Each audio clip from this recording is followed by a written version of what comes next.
the one, the only, Ben Sion.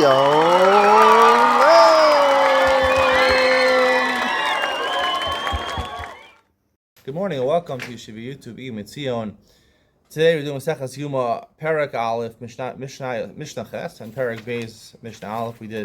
I want to talk about Mishnah Ches over here. Mishnah Ches says that even though normally Shumas Hadeshin, in the midst, there's a mitzvah in the Torah, Shumas Hadeshin, that one of the Kohanim, after they varim and darim, the leftover limbs from the animals that were burnt during the day, they're burnt throughout the night, and they create ashes. So in the morning, you take the ashes. One of the Kohanim takes the ashes. On Yom Kippur, it was the Kohen Gadol who did all the avodas on Yom Kippur. He would take the ashes. He would place it to the east of the Mizbeach Adama, and it would be swallowed miraculously in its place. So normally it was done around Alos Hashach, Krus HaGever. On Yom Kippur, because the Kohen Gadol has to save his strength, they let him do it early at Chatzos, and it was even during the Regalim, during Shalosh Regalim, he was allowed to even do it at Ashmur Rishona, which is 10 o'clock before Chatzos. He's allowed to do it at night because there's so much to do. So the question I have is, Shumas Hadeshin is one of the 613 mitzvahs in the Torah. Obviously, it only applies in the Beis Hamikdash is around. But what is Shumas Hadeshin? Shumas Hadeshin is basically the completion of the burning of the Evarim Padarim. We know Tfilas Ma'ariv was established because of the Evarim Padarim. It was connected to the Evarim Padarim that were burnt on the Mizbeach, and therefore it's not a chova, it's not an absolute obligation, because technically it doesn't hinder the acceptance of the korban if the Evarim Padarim were not brought on the Mizbeach. So it's connected to Tfilas Ma'ariv. So is it Shumas Hadeshin, and you take the ashes off, the completion of that, or is it part of Avodas Hayom? Just like you bring the korban tamid, 2 korbanos tamid in the Yom. Shumas Hadeshin starts off your day. Shumas Hadeshin is a starting point of the day of the Kohanim, of the Avodah and the Beis Hamikdash. So which one is it?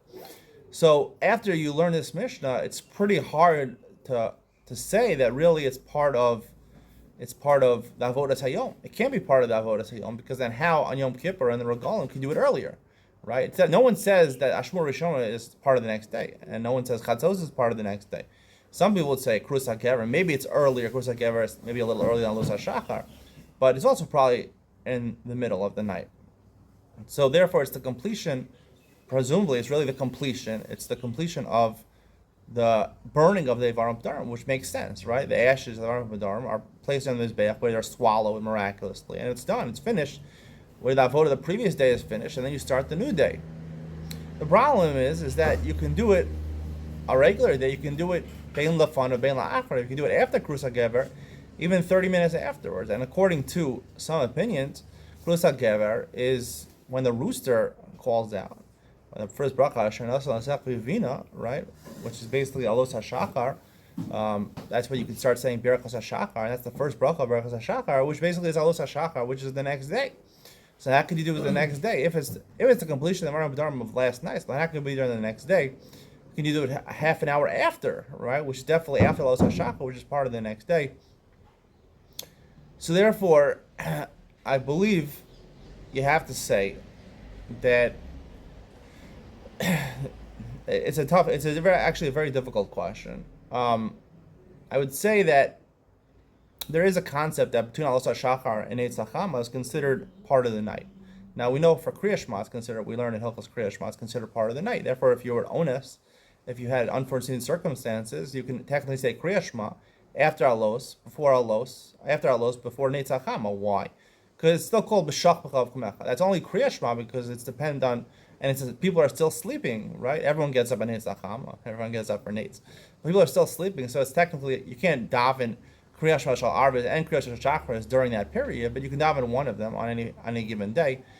So, but when it comes to Tefillah, right, no one says you could daven Marav after Alos HaShachar, because the day already started. Alos HaShachar is considered day.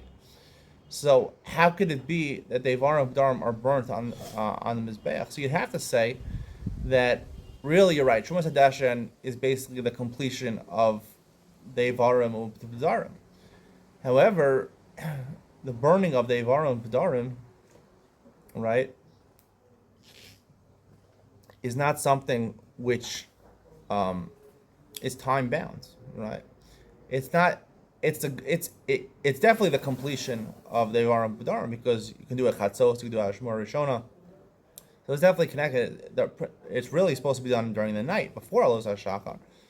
But I think you have to say that the mitzvah of Aron Padarim that you burn during the night is actually two parts.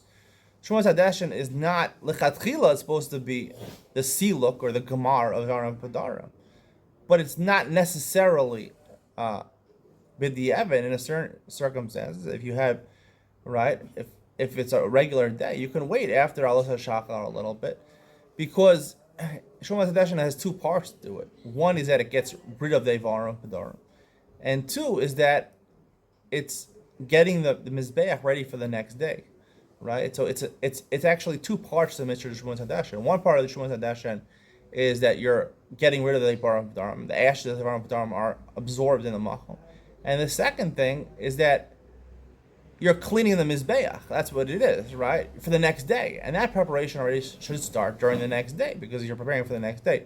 So really, I don't even know if it's achila b'di'evet, but there's two parts to Shmuas Hadeshin. Shmuas Hadeshin is both the gemar of, and that's why it can be done at night. It can also done during the day because it's its own mitzvah of getting the mizbeach ready for the next day, which would apply already the next day also.